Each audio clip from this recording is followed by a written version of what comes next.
After ng kasal, dumiretso kami sa resort para makapag-relax at makapag-enjoy. Pagkatapos nga naman ng buong araw na pagod, sinulit namin ang pag-stay sa napakagandang resort na to. Samahan nyo kami sa aming after party mini vlog!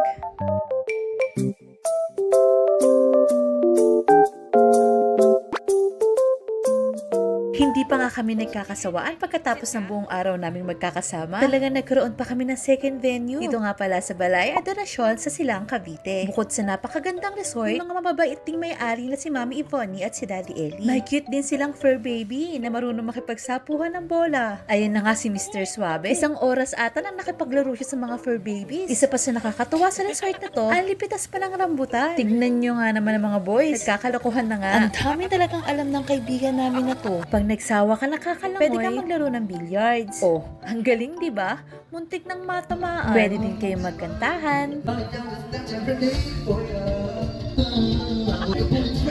Feel na feel talaga ni Mr. Suave. At syempre, pwede rin kayo maglaro ng basketball. At pwede rin namang magboxing. Biro lang. Hindi ko alam kung saan niya nakuha ni Mr. Suave. May magagalaan din kayo bandang garden. Kung saan nilibot namin ni Mr. Suave ang taas ng hagdan. Anong pangarap mo sa buhay? Maging purat. Idol na idol talaga si Malupi. Pwede kayong magsitalunan sa pool. Tulad ng ginawa ng mga boys. Nagutom na nga kami sa mga oras na yan. Kaya pinilit namin sumalo sa amin sina Mami Ivonne at Daddy Eli. Hindi na nga namin namalayan ng oras sa mga panahon na yan.